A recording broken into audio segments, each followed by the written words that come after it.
तो पहला क्वेश्चन क्या है, संतुलित रासायनिक समीकरण क्या होते हैं? किसी रासायनिक अभिक्रिया में पदार्थों के रूप के निरूपण रासायनिक समीकरण कहलाते हैं।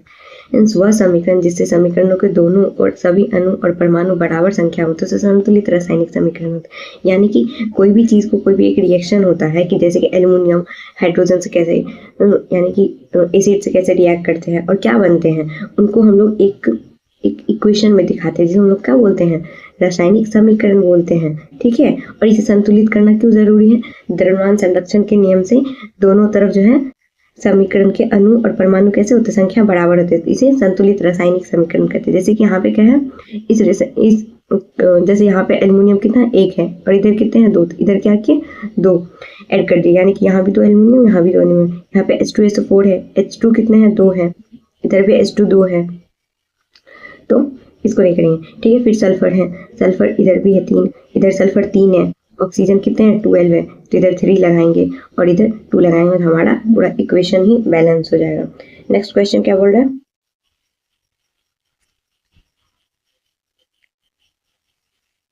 नेक्स्ट क्वेश्चन क्या बोल रहा है, ताम्र छीलन में हवा की लंबे समय तक गर्म करने पर उस पर काली परत चढ़ जाती है। इस पर हाइड्रोजन गैस प्रवाहित कर उसका भूरा रंग पुनः वापस किया जाता है। यह कौन सी अभिक्रिया होती है? ताम्र छीलन, देखो यानी कि कॉपर की ऑक्साइड की, जैसे कि कोई भी चीज उस पर कोई भी परत चढ़ रही है, यानी कि वो क्या होगा, रिडक्शन हो रहा है, यानी कि अपचयन या फिर ऑक्सीकरण हो रहा है, यानी कि ऑक्सीडेशन हो रहा है यहाँ पे उस, यानी कि वहां पे क्या हो रहा है, ऑक्साइड ऐड हो रहा है, हाइड्रोजन और ऑक्सीजन कैसा हो रहा है, यहाँ पे ऑक्सीजन ऐड हो रहा है, कॉपर ऑक्साइड था, उसमें जो था हाइड्रोजन ऐड किया तो कॉपर बना और कॉपर के साथ क्या बना, वाटर निकला। नेक्स्ट क्वेश्चन क्या है, अयस्क क्या होते हैं? देखो जितने भी मिनरल्स निकालते हैं हमारे धरती से वो शुद्ध नहीं होते हैं। ठीक है, और जिन चीजों से मिनरल्स निकाले जा सकते उसे ही अयस्क बोलते हैं। देखो क्या बोल रहा है, अधिकांश धातुएं प्राकृतिक में उच्च प्रतिक्रियाशीलता के कारण संयुक्त अवस्था में पाई जाती है, तो पपड़ी पर संयुक्त अवस्था में पाए जाने वाले धातुओं को क्या बोलते हैं, खनिज बोलते हैं। ठीक है, केवल वे खनिज जिनके धातुओं के अपेक्षाकृत सांद्र उन्हें एक आसान लाभक प्रक्रिया के द्वारा निकाला जा सकता है, जिन्हें अयस्क कहते हैं। देखो जो भी चीजें पाई जा रही है हमारे अर्थ सरफेस पे, जो भी चीजें पाई जा रही है हमारे अर्थ सरफेस पे उसे क्या बोलते हैं, धातु को आसानी से नहीं निकाला सकता, उन्हें ही अयस्क बोलते हैं। दूसरा क्वेश्चन क्या है, पीतल एवं तांबे के बर्तनों में दही एवं खट्टे पदार्थ क्यों नहीं रखना चाहिए? क्योंकि पीतल और तांबे के बर्तन दही खट्टे में नहीं रखना चाहिए, वे अम्लों के उपस्थिति के कारण उसकी सतह पर क्रिया विषैला यौगिक निर्माण कर देंगे, जिससे उनके स्वाद खराब हो जाएगा और खाने पर शरीर पर हानिकारक प्रभाव पड़ता है। क्योंकि कॉपर जो रहता है एसिड या फिर इन सब से रिएक्ट करके उनके ऑक्साइड यानी कि बहुत ज्यादा ही जहरीले पदार्थ का निर्माण करते हैं और वो हमारे लिए हानिकारक होता है। इसीलिए हम लोग पीतल और तांबे के बर्तनों में खट्टे पदार्थ को नहीं रखते हैं। क्यों? कॉपर और तांबा सब जो है एसिड से रिएक्ट करते हैं। ठीक है, सिंपल एसिड से रिएक्ट करते हैं इसीलिए। लोहे पर जंग लगने से किस प्रकार बचाया जा सकता है? भाई बहुत सारे नियम है। पहली बात, लोहे पर जंग लगने के उपाय कौन से हैं? तेल या ग्रीस लगा के रखते हैं। यदि लोहे अंश पर तेल या ग्रीस जमा दे तो वो वायु के नम संपर्क में नहीं आते हैं, जिससे उनमें जंग नहीं लगता है। यानी कि लोहे पर क्या कर सकते हैं, तेल और ग्रीसिंग कर सकते हैं। मशीनें के पुर्जे को ऐसा ही किया जाता है। मशीनों को देखना, बहुत ज्यादा जो भी मशीन के छोटे छोटे रहते हैं नट सब, उनको क्या करता है, तेल में डुबा के रखा जाता है इनेमल से, यानी कि लोहे की सतह पर रंग रोगन के तरह जमा कर जंग लगने पर नियंत्रण पाया जाता है। बसों, कारों, स्कूटरों पे, खिड़कियों पर क्या कहते हैं, इनेमल। इनेमल क्या होता है, जो भी कोई भी एक लोहा है, कोई भी एक गाड़ी, उसे पेंट इसीलिए किया जा सकता है ताकि वो क्या हो सके, उस पर जंग नहीं लगे, ना कि कलरफुल दिखाने के लिए। उसके बाद क्या होता है, सहसंयोजन बंध क्या होता है, इसके दो उदाहरण दीजिए। दो परमाणुओं के बीच इलेक्ट्रॉन के बंटवारे को बनने वाले बंध को क्या बोलते हैं, सहसंयोजन बंध कहा जाता है। सहसंयोजन बंध जैसे कि जल और हाइड्रोजन। देखो यदि दो परमाणु है, यदि H2 है प्लस में O2 है, ये दोनों मिलके क्या बन रहे हैं, H2O बन रहे हैं। ये कैसा है, सहसंयोजन बंध है, यानी कि इसको फुलफिल ये कर रहा है, इसको फुलफिल ये कर रहा है, यानी कि दोनों आपस में बांट रहे हैं। दूसरी बात, carbon dioxide, carbon plus oxide मिलके क्या बना रहा है, कार्बन डाइऑक्साइड। ठीक है, ये सहसंयोजन अभिक्रिया है। नेक्स्ट क्वेश्चन, इस अम्ल के विलयन में तनु करने के लिए H2O की सांद्रता कैसे परिवर्तित किया जा सकता है, मतलब इसकी कंसंट्रेशन कैसे बढ़ा सकते हैं। अम्ल को तनुकृत करने के लिए हाइड्रोनियम आयन की सांद्रता कम हो जाती है। पानी मिलाने पर एसिड H+ आयन और पानी हाइड्रोक्साइड आयन अणुओं को बनाने के लिए प्रतिक्रिया करते हैं और हाइड्रोनियम आयन की सांद्रता कम हो जाती है। क्या होता है, जैसे कि देखो, यदि उसको हम लोग क्या करते हैं कम करने के लिए, मतलब एसिडिटी कम करने के लिए उसमें क्या करते हैं हम लोग वाटर मिलाते हैं।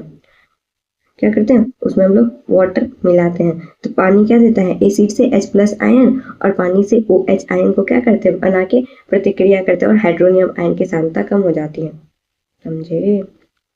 दूसरी बात, क्वेश्चन क्या कह रहा है, समजातीय श्रेणी क्या होता है। देखो मैं बताती हूँ समजातीय श्रेणी क्या होता है। कोई भी एक ऐसा ग्रुप होता है जिसमें जो होता है, जैसे कि एल्केन की ग्रुप ले लो, एल्कीन की ले लो, इसमें कैसे होता है, इनमें CH2 का फर्क हो जाता है। जैसे कि देखो पहला क्या हो जाता है, ये किस चीज़ का दिया हुआ है, एल्केन की दिया हुआ है, तो पहला क्या हो जाता है CH4, दूसरा क्या होता है C2H और 2 × 2 + 2 यानी कि 6। तो इन दोनों में कितने का फर्क है, इन दोनों में CH2 का फर्क होता है और इनके अणुओं में कितने का अंतर होता है 14। क्योंकि CH2 कितना होता है 14। तो समजातीय श्रेणी को पढ़ लेते क्या होता है। समजातीय श्रेणी वैसे यौगिक होते हैं जो सदस्यों में अनुसंबंध उनके सारे होते हैं और उनमें अंतर कितना होता है CH2 का हो जाता है, जैसे कि एल्कीन ये सारे फैमिली में। नेक्स्ट क्वेश्चन, आधुनिक आवर्त सारणी में तत्वों को किस आधार पर सजाया गया। आवर्त सारणी को किस आवर्तों में बाएं से दाएं जाने पर तत्वों की धात्विक गुण किस प्रकार परिवर्तित होती है। देखो आधुनिक आवर्त सारणी उनके बढ़ती हुई परमाणु संख्या के अनुसार है, ठीक है। मॉडर्न पीरियोडिक टेबल किसके है, पीरियोडिक नंबर के अनुसार है, ठीक है, एटॉमिक नंबर के अनुसार। बाएं से जाने पे कैसा हो जाता है, बाएं से दाएं जाने पे धात्विक गुण घट जाते हैं, डिक्रीज करते हैं। उसके बाद उभयधर्मिक ऑक्साइड क्या है। उभयधर्मिक ऑक्साइड क्या होते हैं, जिनके पास दोनों ही गुण हो जाते हैं, एसिड और बेसिक, ठीक है। कभी वो एसिड की तरह बिहेव करते हैं, कभी बेसिक की तरह बिहेव करते हैं, उन्हें क्या कहते हैं उभयधर्मी, ठीक है। इनके अम्ल और जल अभिक्रिया में रासायनिक समीकरण कैसे लिखते हैं, जैसे कि वह पदार्थ जो अम्ल एवं क्षारक दोनों के गुण प्रदर्शित करते हैं उन्हें उभयधर्मी कहलाते हैं, ठीक है। दोनों के गुण प्रदर्शित करते हैं उन्हें उभयधर्मी कहलाते हैं। जैसे जिंक ऑक्साइड प्लस HCl क्या बोला जाता है कि एसिड और क्षारक से कैसे रिएक्ट करते हैं, जैसे कि जिंक ऑक्साइड है, जिंक ऑक्साइड जो रहते हैं, जिंक ऑक्साइड HCl पे रिएक्ट करते हैं तो क्या होता है जल निकलता है और जिंक क्लोराइड बनाते हैं।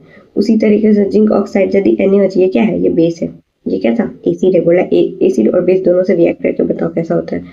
तो ये क्या बना रहा है, ये सोडियम जिंक ऑक्साइड बनाते हैं और साथ में क्या निकलता है वाटर। याद रखना अम्ल और बेस से रिएक्ट करेगा तो क्या निकलता है वाटर, निकलता है वाटर, पानी। उसके बाद सूचक क्या हो जाते हैं, वैसे रंजक जो जिसका अम्ल एवं वश द्वारा रंग परिवर्तित किया जाता है उन्हें सूचक कहलाते हैं, जैसे कि मैक्लिन ऑरेंज या फिर मैथाइल ऑरेंज, फिनोल्फ्थालीन। मतलब कोई भी एक ऐसा सूचक होता है, इंडिकेटर, सूचक को क्या बोलते हैं इंडिकेटर। यदि उसको हम लोग एसिड या बेस पे देते हैं, एसिड और बेस से रिएक्ट करवाते हैं तो वो कलर चेंज करके बताएंगे कि नहीं मैं बेसिक हूँ, और क्या बताएंगे नहीं मैं एसिडिक हूँ, ठीक है। अब देखो क्या बोल रहा क्वेश्चन, रासायनिक समीकरण को संतुलित क्यों करते हैं। तो हम लोग लिखेंगे कि रासायनिक समीकरण को द्रव्यमान संरक्षण के नियम के लिए पूर्ति के लिए हम लोग क्या करते हैं, उसे बैलेंस करते हैं, यानी कि संतुलित करते हैं, ताकि रिएक्टेंट के साइड और प्रोडक्ट के साइड अणु और परमाणुओं का नंबर कैसा होता है, सेम होता है। नेक्स्ट क्वेश्चन, रोटी और केक फुलाने में बेकिंग पाउडर का उपयोग क्यों किया जाता है, बताओ क्यों किया जाता है। बेकिंग पाउडर जैसे कि बेकिंग पाउडर, ये भी क्वेश्चन पूछा जाता है, बेकिंग पाउडर किसे बोलते हैं, NaHCO3 यानी कि सोडियम बाइकार्बोनेट या फिर सोडियम हाइड्रोजन कार्बोनेट को हम लोग क्या बोलते हैं बेकिंग पाउडर बोलते हैं। इसको जो होता है टार्टारिक एसिड के मिश्रण होता है। बेकिंग पाउडर क्या हो जाता है, बेकिंग सोडा और बेकिंग टार्टारिक एसिड का कैसा होता है मिश्रण होता है। जब बेकिंग पाउडर को जल में घुलाकर गर्म किया जाता है तो वो निम्न अभिक्रिया देते हैं, सोडियम बाइकार्बोनेट को वाटर के साथ रिएक्ट करते हैं, कार्बन डाइऑक्साइड वाटर और सोडियम टार्टारेट देते हैं। इस अभिक्रिया में क्या निकलता है, इसमें देखो CO2 निकला जो पाउरोटी केक फुलाने में मुलायम करने में, यही CO2 के कारण जो है इतना सॉफ्ट होता है। नेक्स्ट क्वेश्चन, ये सब क्वेश्चन भी बना लेना। उसके बाद क्या होता है जब कार्बन डाइऑक्साइड चूना में प्रवाहित किया जाता है, यानी कि भाकर चूना को जलीय विलय में मकान के दीवारों पर क्यों डाला जाता है, पोताई करते हैं, ठीक है। भाखड़ा चूना यानी कि चूना का क्या करते हैं, हमारे घरों में पेंट करते हैं ना, पेंट नहीं करते हैं यानी कि लगाते हैं। यह वायु को कार्बन डाइऑक्साइड अवशोषण करके धीरे धीरे वो किस चीज में बदल जाते हैं, और कार्बन डाइऑक्साइड को, देखो भाकर चूना बोलते किसे हैं, कैल्शियम हाइड्रोक्साइड को बोला जाता है। उसके साथ यदि हम लोग उसके बाद कार्बन डाइऑक्साइड को रिएक्ट करते हैं क्या बनते हैं, कैल्शियम कार्बोनेट बनते हैं। ये कैसा होता है, दीवार को चमक बढ़ाती है, कैल्शियम कार्बोनेट। तो दूसरा क्वेश्चन क्या है, उदासीनीकरण अभिक्रिया क्या हो जाता है, यदि एसिड प्लस बेस रिएक्ट करते हैं, अच्छे से लिखने दो, एसिड प्लस बेस रिएक्ट करते हैं तो क्या बना जाता है, वो साल्ट बनाते हैं, साल्ट के साथ क्या बनाते हैं, वाटर बनाते हैं। इसी अभिक्रिया को क्या बोला जाता है, उदासीनीकरण अभिक्रिया बोला जाता है। देखो तन्यता किसे कहते हैं, पहली बात तो तन्यता किसकी गुण होती है, ये धातु की गुण होती है, यानी कि मेटल की, ना कि नॉन मेटल की, ठीक है। तन्यता इस गुण के कारण तन्य गुणों के कारण ही विभिन्न रूप में देखें कि अनेक वस्तुएं बनाए जाते हैं, जैसे कि सिल्वर की परत, जैसे कि तन्यता का मतलब होता है उसको पीट पीट के बहुत पतला सा बना देते हैं, उसे ही बोला जाता है तन्यता। जैसे कि क्या होता है, सिल्वर की पत्थर जो मिठाइयों पे चढ़ाई जाती है उसे पीट पीट के इतना पतला बनाए जाते हैं। और कॉपर का उपयोग किस चीज के लिए क्या करते हैं, तार बनाने के लिए, क्यों, वो कॉपर को पीट के तार के रूप में ले आया जाता है। अब दूसरा, अब क्या बोला है, संरचना होना है, क्या, इथाइल अल्कोहल। इथाइल अल्कोहल का सूत्र क्या होता है, C2H6O, यानी कि 2 कार्बन है, 2 कार्बन है, ठीक है। हाइड्रोजन कितने हैं इसमें, 6, तो एक इधर लगेगा क्योंकि इसकी वैलेंसी कितनी होती है, 4, तो हम पूरी करेंगे, 1 2 3 4 5, और यहाँ पे और ऑक्सीजन बच गया, और ऑक्सीजन के साथ OH, तो ये क्या है, इथाइल अल्कोहल है। नेक्स्ट क्वेश्चन, ब्यूटेनॉल और द एथेनोइक अम्ल का संरचना बता। देखो ब्यूटेनॉल का मतलब क्या होता है, ब्यूटेनॉल ये कौन से ग्रुप का है, ये ब्यूटेनॉल कौन से ग्रुप का है, हमारे एल्डिहाइड ग्रुप का है, ठीक है। तो इसका स्ट्रक्चर क्या हो जाता है, C3H7CHO, तो 3 कार्बन, 1 2 3, उसके बाद वैलेंसी पूरी करो इसकी, 4 4 4 4 4, और यहाँ पे ये CHO को क्या लिखते हैं, डबल बॉन्ड OH लिखते हैं। उसके बाद कहता है एथेनोइक एसिड, एथेनोइक एसिड इसी को क्या बोला जाता है, एसिटिक एसिड भी बोला जाता है, एसिटिक एसिड। ये कौन से ग्रुप का है, COH, यानी कि कार्बोक्सिलिक ग्रुप का होता है। इसके देखो COH को कैसे निकालते हैं, C डबल बॉन्ड OH लिखते हैं, और इसके साथ C 1 2 3 3 कार्बन, बस इतना ही था, बहुत इजी होता है बनाना।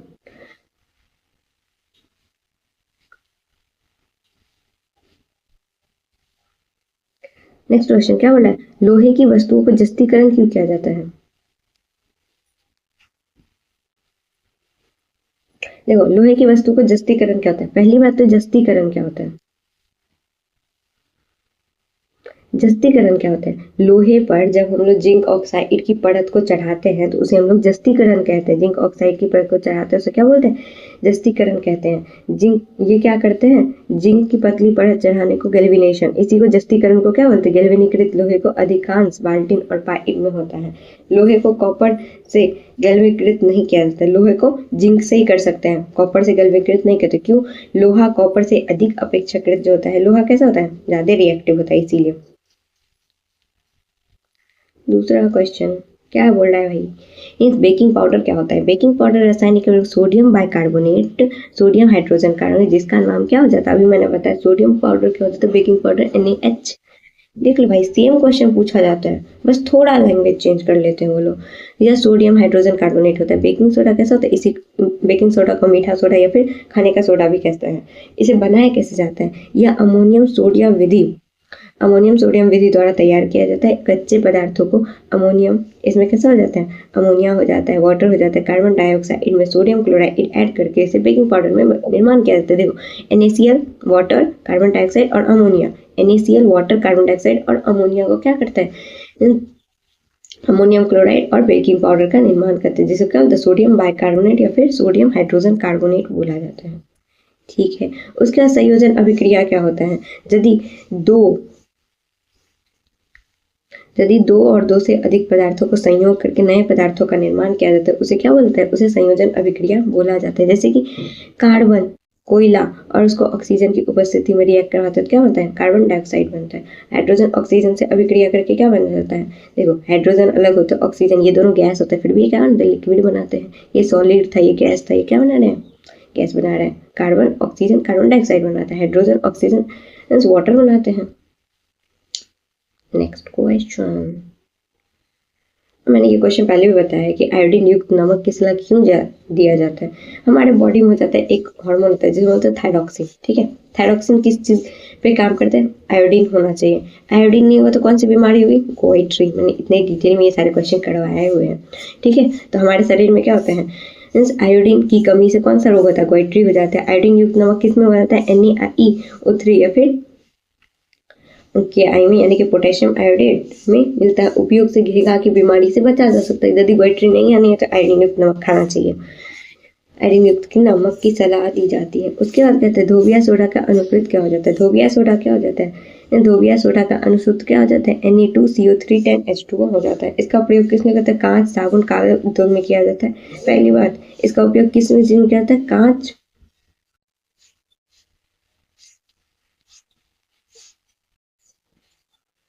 इसका उपयोग किस चीज के लिए करते हैं? कांच, साबुन, कागज उद्योग में। दूसरा, जल के अस्थायी कठोरता बनाने में धोबिया सोडा का यूज किया जाता है। धोबिया सोडा का फॉर्मूला ये याद रखना, ये ऑब्जेक्टिव में भी पूछे जाते हैं।